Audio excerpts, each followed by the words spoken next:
இது லாரியில் சமைக்கிறோம். அரிசி ஊற வச்சிருக்கு. வேர்க்கடலை வறுத்தோம், வெறுப்பாக இருக்குன்னு சாப்பிட்லான்ட்டு.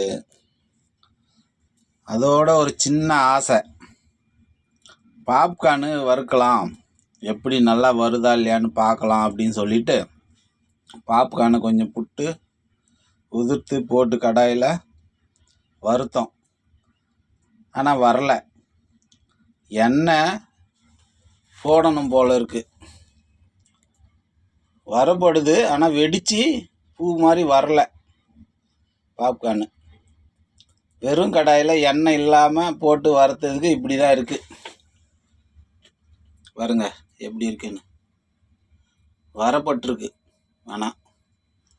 ஆனால் வெடித்து வரல. ஒன்று வெடித்து வந்திருக்கு, இதெல்லாம் எதுவும் வெடிக்கலை. ஓகே, சாப்பிட்டு பார்ப்போம் எப்படி இருக்குது முறுமுறுன்னு.